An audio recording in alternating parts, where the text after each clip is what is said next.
Hello and welcome back, everyone. Scootsy16 here with another episode of the Chemlock League, and we are in Game 2 of the conference semifinals against the Rakers. We ended up winning in Game 1 thanks to Gabriella Potter, but mainly thank you to Zeke Price, who was responsible for 3 of the 4 runs that we scored in that first game. We now head home, and we will be leveraging the experience of Caden Success. He was an all-star and appeared in the playoffs last year for the Nemesis. This year, he is a mercenary here for the Tundras, as we brought him in very late. We'll be facing off against Bailey Rosario, who had an incredible season. She ended up number 2 in the top 10, just behind Emmy Dixon of the Firebirds. Bailey had a .95 ERA, a .84 WHIP, 20 strikeouts, and 1 complete game shutout this year. So very intimidating, but it looks like on paper we have the pitching matchup in our favor, but we'll have to see how it plays out. I'm hoping maybe we can take advantage of that Tier 3 easy jumps trait. If we can get somebody like Zeke Price, or if we can get Brock Kramer on base, that would be wonderful. So taking a look at the lineup, we did pull Norner West. He is going to be replaced by Milan Tirehead, who will be starting at second base. We're also going to keep Flip Bauer in. He had an 0-for-3 day. He did not look good, but he did come on hot late in the season. I think he is our best option at short, and I am hoping that he can turn things around pretty quickly. Maybe a nice diving play or just a solid base hit can get him back to neutral mojo. Zeke had a big game last time. He was pretty much our game winner. So he'll come into this one locked in, and I'm hoping that at home, with success on the mound, that we can find success and avoid going to Game 3 in against the Rakers in their home park. So let's get out to Stade Royale. It's a night game here for Game 2, and we can clinch the series with a win here. No one on their team has any mojo changes, so they'll come in neutral. And the Tundra is trying to build off some momentum after the big win and their first playoff appearance ever. We could really rely on the bat of Adriana Harrington, who was our MVP in Season 1. Would be nice to see Jacques Dennis show up in this game as well. We'll see how Caden Success does, starting off against Sarai Williamson, who has Tier 2 contact versus lefties. She also has that Tier 2 inside pitch, which she will push this first pitch back to second base. Easy play for Tirehead, getting his first start in the playoffs. Giving Norner West a break on the bench. He could come in an RBI situation, which could be helpful for us. And second pitch swung at and grounded to shortstop this time. 2 pitches, 2 outs, and that brings us to Agnes Lowe. 1-for-3 in the first game. DHing here today has the Tier 2 little hack trait when she falls behind in the at-bat. She evens the count at 1 apiece, and she'll foul back, so little hack will activate it on the 1-2. So will K Collector at Tier 3 for Caden Success. A nasty slider taken for strike 3. Starts on the outside part of the plate, tails all the way in, almost misses inside, as that one had so much movement. Great pitching from Caden Success in the first. Now, can our offense start things off?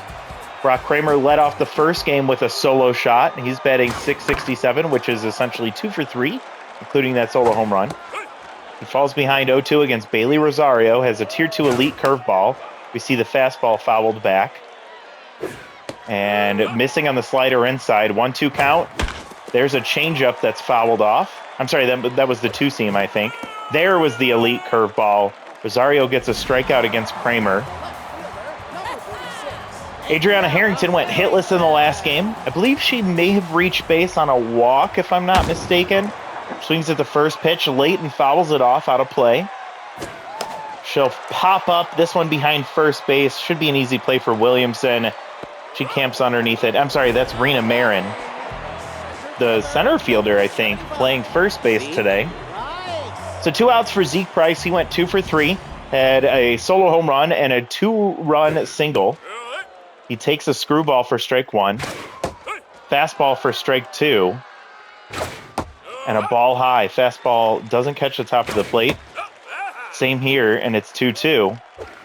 Zeke gets contact with the curveball, but lightly pulls it foul. And the slider, he misses, and he's going to go back to neutral mojo. This might be a pretty intense pitching matchup here today as both pitchers match each other. 1, 2, 3 for both sides. We head to the top of the second, and Trevor Schmidt getting his first at-bat of the playoffs. Don't know why he was sitting out in Game 1. He is the MVP this year, as you can tell by the white bat. So he almost gets hit on that slider. Holy moly, 2-1. Fouled off. That'll activate K Collector. And fouled off, just making contact on the curveball. So, man, what a pitch from Caden. He's pumped. Finding some success early on, striking out the MVP. So that'll be 1 out. Weston Eel has been a Tundra killer all season long. 1 hit, it was an RBI double, if I'm not mistaken. And he lines one hard to left field, but it goes straight to Harrington. Both offensive MVPs showing up in this matchup. Both Harrington for us was Season 1 MVP, and Trevor Schmidt for the Rakers was Season 2.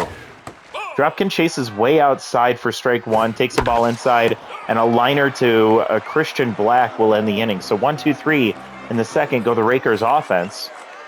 Now it's a time to see if our offense can get things sorted out. Would be really nice for us to get some momentum going, especially against Bailey Rosario, who could shut us down quickly. Love to get somebody on base that we can try and maybe make some create some havoc on the base paths.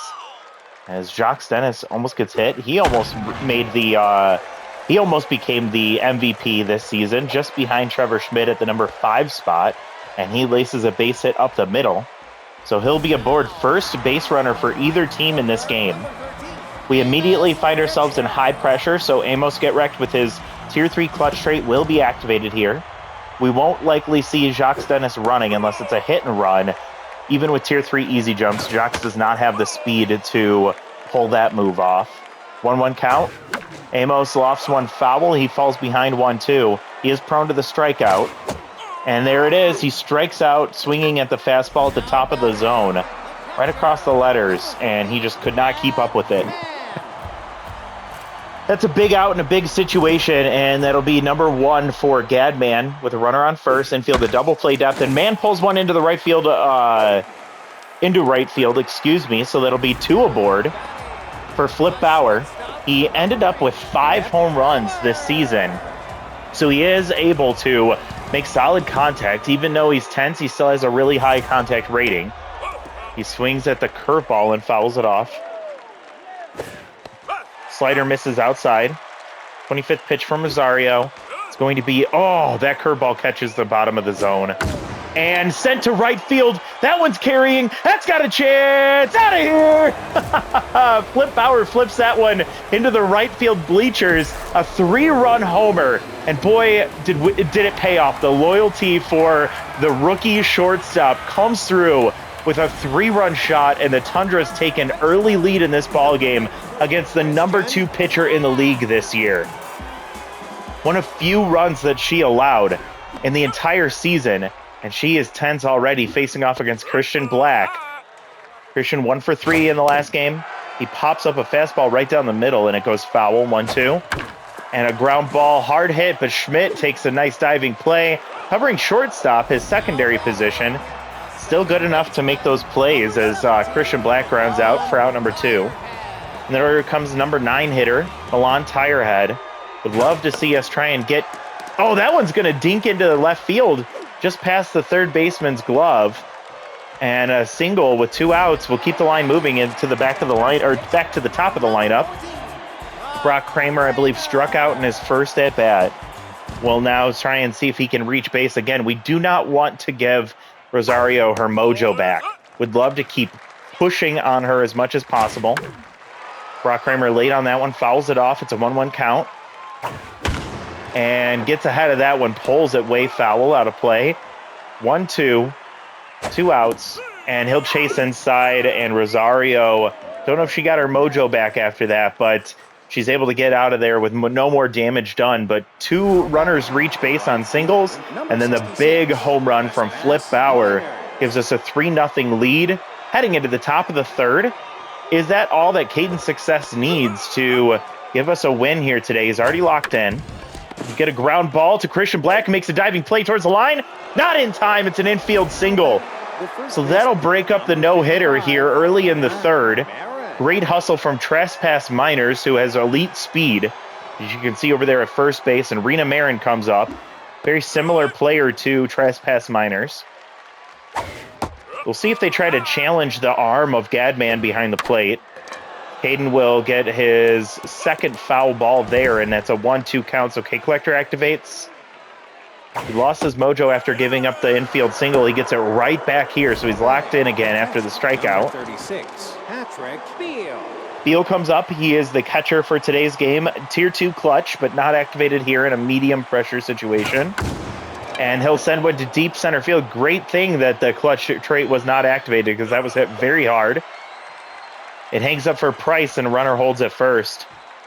2 down, and that'll bring us to the top of the lineup for the first time, or for, I guess, for the second time for the Rakers. Sarai Williamson, 0 for 1. Tier 2 contact versus lefties, grounded at second base. Their first at bat on the first pitch. Swings at the first pitch here, but late fouls it off. Looping slider will be fouled off as well. K-Collector activates on the 0-2 with 2 outs. And she hits one hard to left. It'll hang up for Harrington, out number 3. So an infield single gets stranded there. First hit of the day for the Rakers in the third inning, and we go to the bottom of the inning. We'll go 2-3-4, starting with Harrington. She's 0 for 1 and hitless in the playoffs so far. Takes a ball inside. Strike catches the bottom corner, and she chases one away, and she's going to ground slowly to short. Easy play for Schmidt. That's out number 1. Zeke Price struck out in his last at-bat. He was locked in, betting 500. I believe that's 3 for 6, maybe. Takes a ball inside on the fastball. Rosario back to neutral mojo. I imagine it was the strikeout to end the inning. And Zeke Price will reach base. This is exactly what we're looking for. Great speed on first. And tier 3 easy jumps from Bailey Rosario. Will she allow the runner to steal here? Will Zeke Price pick the right time to go? And field a double play depth. And Jox Dennis sends one deep center field. Does it have enough? Carrying up against the wall is Drew Dropkin, and that's going to drop in right over the wall in dead center field. Jox Dennis, our MVP this year, our best hitter by far, comes up with his first home run of the playoffs. A big spot for him. And that's a 2-run shot, giving us a 5-0 lead here in the bottom of the third, and hopefully we're not done yet. Now pitching, Grady Hammond. They pull Rosario, who did not have a great game. Grady Hammond will come in with tier 2 falls behind. He starts with a fork ball taken for strike 1. Not much junk, but good velocity and solid accuracy. 1-1 count to get wrecked. He struck out last time. Gets ahead in the count. The fork ball catches the bottom of the zone. Nasty pitch there. And that one will ground slowly to short. Williamson to Marin, out number 2. Gadman comes up 1 for 1 with a single. He scored on the 3-run homer from Flip Bauer. Batting .750 on the season so far. And another, oh man, just misses the line down the right field side. That one was laced and hit very hard, but just tails foul. This one hit hard to center field, but it hangs up for Dropkin, and that ends the inning. Great hitting from Gadman. He seems to be seeing the ball well here early in the playoffs. Hopefully that's something that continues going forward. The 2-run homer from Jox Dennis. Jacques Austin Dennis. And that gives us a 5-0 lead. Jackson Pugh comes up and will bloop one over the glove of Christian Black. He may have been in an awkward position there, but I thought he had a chance to leap up and try and catch that one. It'll be a leadoff single, second inning in a row that the Rakers have got their leadoff man aboard. Pugh on first with great speed, and Agnes Lowe comes up. She's 0 for 1 today. Little Hack activates right away on the 0-1. She swings through strike 2, and that'll activate K-Collector. Success still locked in. And strike 3 taken. She freezes on another strike 3 call. And that'll be out number 1. Ground ball double play would be really nice here. Success only 32 pitches in as he heads into the top of the fourth here. Ball misses inside, popped up into the infield. It's going to be Tirehead calling that one just a couple of steps behind where he started. And that'll be a big out, number 2, against this year's MVP. Weston Eel probably has an opportunity to get an RBI here. He takes the slider for strike 1. Looking for a blow pitch, which he gets here. And it's a ground ball right to Flip Bauer. And he'll toss the first, and that's another runner stranded at first base. Leadoff man reaches and then gets stuck there in the fourth. Elite pitching from Caden Success, the veteran presence of the former All-Star, really showing in this matchup. Flip Bauer, 1 for 1 with a home run. Can it be 2 for 2 with 2 home runs? Yes, that one's going to get out of here. Into the right field bleachers, his second time today. This time a solo shot, and Flip Bauer, boy, did we get rewarded. 381, his 4th RBI. It's 6-0 in the bottom of the 4th. Flip might turn this game, this playoffs on his head if he can stay hot like that. Hammond still in there. Here to first pitch, or falls behind, taken for a strike. Christian shatters his bat. He falls behind 0-2, 0 for 1 today. And he swings through strike 3. So Hammond getting a little bit of his confidence back. And that'll bring up Milan Tirehead. He singled and... Did he score? Or was he stranded? He singled on a base hit to left field. I believe he got stranded. 1-1 count. With only 1 out, he fouls that fork ball off. Ball in the dirt. Good block from Beal behind the plate. 2-2. Hold foul there. Tirehead staying alive. 2-2 count. Ball misses high. Just misses the top of the zone. I thought they were going to call it. And he lofts this one up to first base. It's going to be hanging up for Marin for out number 2. So Kramer, who's 0 for 2, our leadoff man, has been quiet really since that home run in the first inning of the last game. He hits one hard to Marin here, and it's a quick inning for the Tundras after that solo shot from Flip Bauer. Being a big run producer in this game. It's 6-0, top of the 5th, and it'll go 6-7-8, starting with Drew Dropkin. Looking for a pitch at the top of the zone. We'll see how much Success tries to challenge him there. Starts with a curveball looping for strike 1. Slider misses too low. And a high pitch sent to deep right field. That's a no-doubt shot.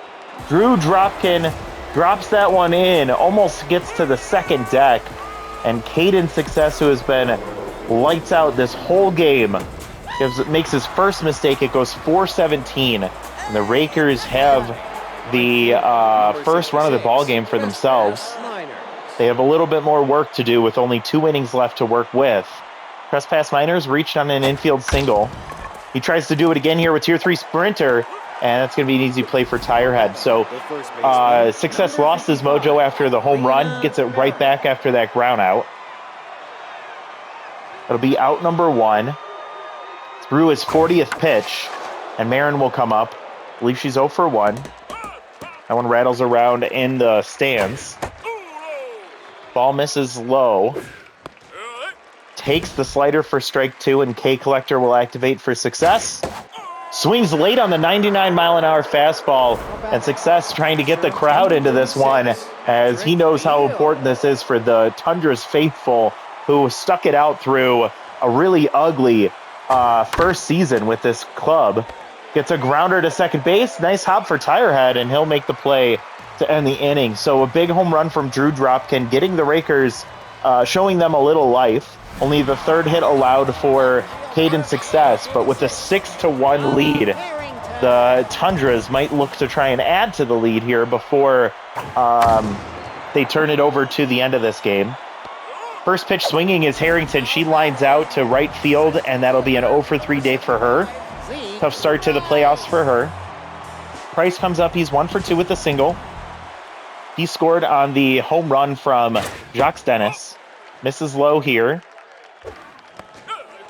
And a strike catching the bottom of the zone. That fork ball doing a lot of work. Fouls off there, 1-2 count. Price loft one, pulled foul. It's going to get down out of play. And we'll do it again, 1-2. Price, there he goes. The Price is right for Zeke Price. Dead center field. That one gets just short of the stands. One of the deepest parts of this park.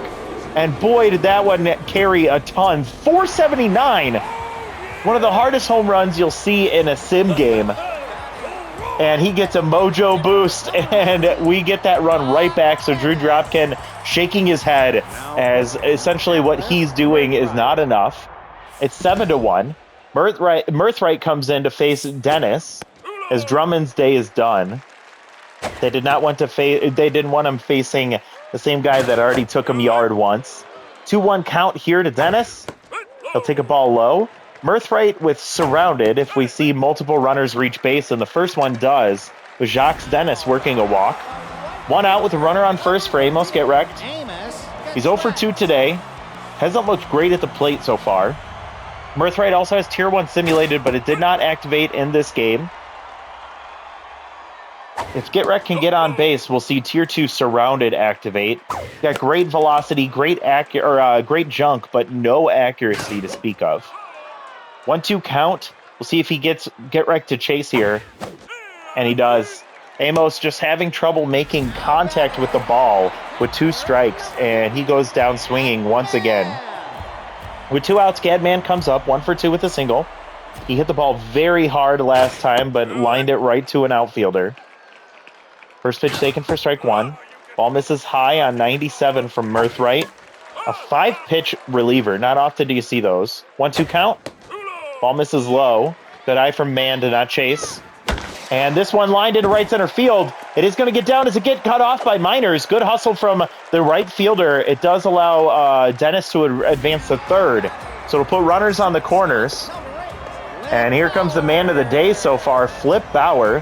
How is he not locked in? Mirthright, Tier 2 surrounded, activated. Flip Bauer, 2 home runs and 2 at-bats, 4 RBIs today. Takes one low, 1-1 count. Oh, I thought that was the pitch. He loops a curveball right back into right field. 1-run score, so the 5th RBI of the day for Bauer. Unfortunately, it was only from a single.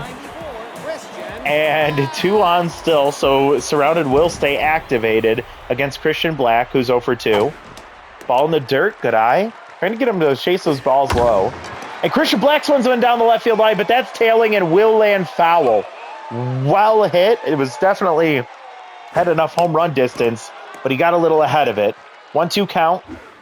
And Christian Black takes strike 3. The curveball just catches the bottom of the zone. He loses mojo. Not ideal as we don't have a great third base option. And Sarai Williamson will come back up. She's 0 for 2, going for her 3rd at-bat. So as the contact versus lefties trade activated. Here in the top of the 6th, Caden Success is locked in. 45 pitches, now 46. Can he go the distance? He gets a strike there. Tier 3 K Collector activates on the 0-2. And a ground ball back up the middle. Easy play for Bauer. That'll be out number 1. Bauer didn't even get a mojo boost from that RBI single either. Jeez. Jackson Pugh comes up 1 for 2 with a single. First pitch taken, strike 1. He blooped one over the head of the third baseman, I believe. Hold foul here. It's 0-2. K Collector activates again. And Pugh sends one deep left field. Harrington running out of room. That one's going to get out of here. Another mistake pitch from Caden Success. His 2nd home run allowed. Only 4th hit allowed of the day. That one goes 417. Pugh fighting to keep the Rakers alive here. Shows a little bit of life, and now Agnes Lowe, whose 10th will come up. 0 for 2 today. We'll see if Success stays in. He will. He's no longer locked in. And that one's sent to deep center field. Zeke Price chasing it down. Will that get out of here? It does get over the wall. Just barely reaches the green grass in the batter's eye. Goes 440. Back-to-back shots for the Rakers. Lowe gets a mojo boost. It goes her first home run of the year. Of the playoffs. And this game getting a little bit scarier with 1 out. Caden Success turns it over to Ellen Booth.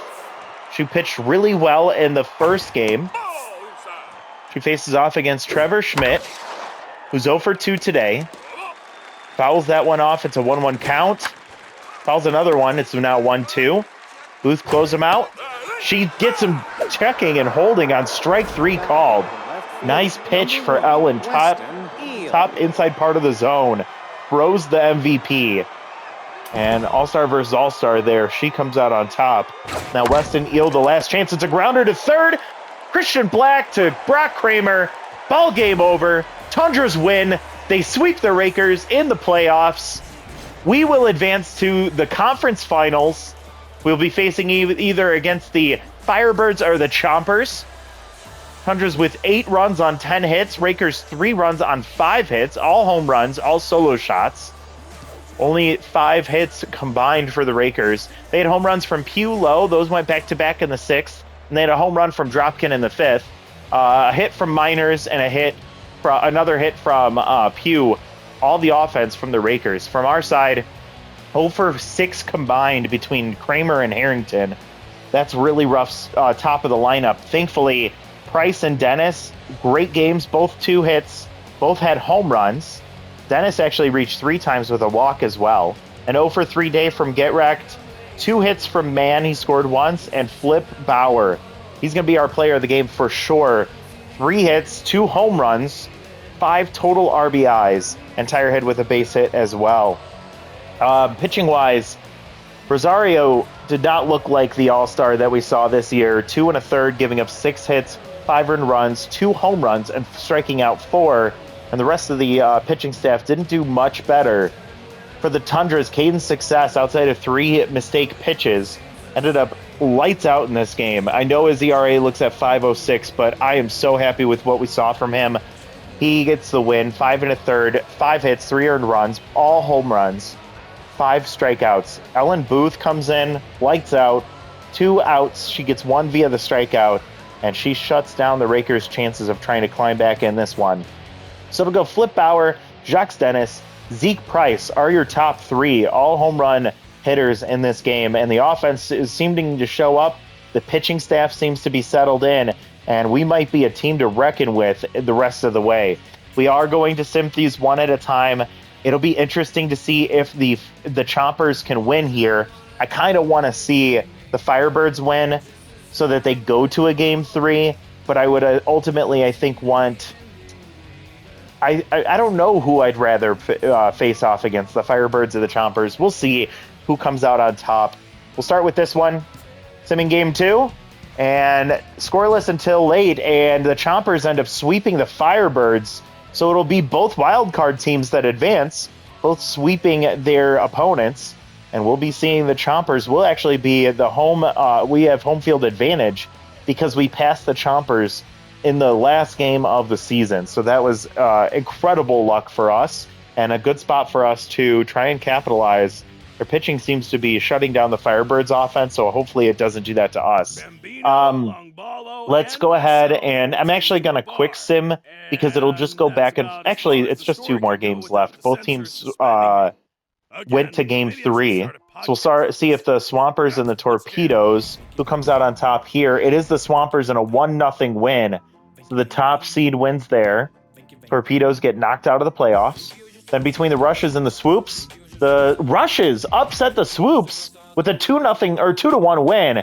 They will advance to face off against the Swampers in the conference finals. So next time out, actually we'll simulate this one as well. Laurel Lambert for the Rushes versus Tyson Blackburn of the Swampers. We'll quick sim this one, and it looks like the Swampers take care of business. Despite a late 3-run homer from the Rushes, it's a 6-3 win. The top seed there, the number 2 seed, getting the first win, and they're going for the sweep next time. For us, it'll be Luke Resplendent coming out to the mound, facing off against Derek Cantu. I believe we've seen Derek twice in this season, and I believe we struggled against him. Let's take a look at how he did this year. Let's go to the Chompers. Cantu.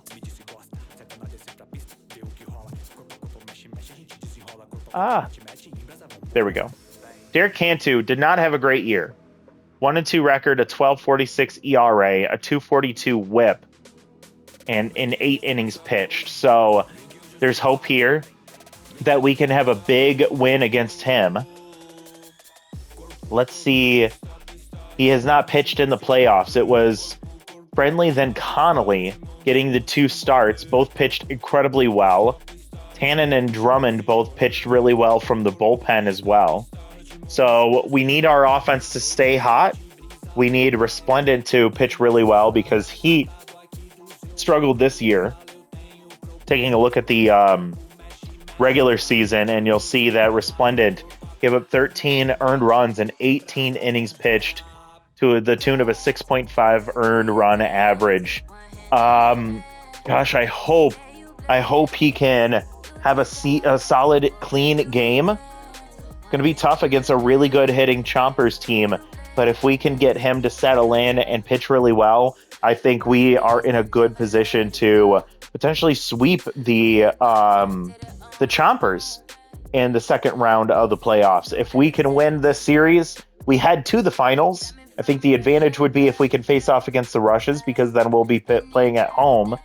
With the Swampers, we will be the away team, but that didn't really matter much as we beat up on the Rakers, and then we won at home. So I'm hopeful. What you'll also notice, because of that sweep, we'll go into the next round, and we'll actually go Resplendent, then Potter, then Success. So we won't see Nuevo. What's his name? Nuevo Russo. Yeah, that's what I thought. We won't see him pitch in the second round. We'll see if we can avoid going to him at all. It would be really nice if we could just keep juggling between Resplendent, Potter, and Success here. So that's what we'll see next time out. Big win for the Tundras. We win our first playoff series in Tundra history, and we are looking to try and beat up on the Chompers. We already beat them twice in 3 games during the regular season. That's all we need to do in this series here as well. So thank you so much for watching. If you enjoyed the content, please like the video. Please subscribe to the channel so you don't miss our upcoming playoff series against the Chompers. And if you have any ideas for other content, I do have a couple of things that I'm cooking up. Might actually be out by the time you watch this video, but I might be coming out with a brand new series coming up. But if you have any ideas of what you'd like to see from this channel, please let me know in the comments down below. Thank you so much for watching. We'll see you next time. Bye, everybody.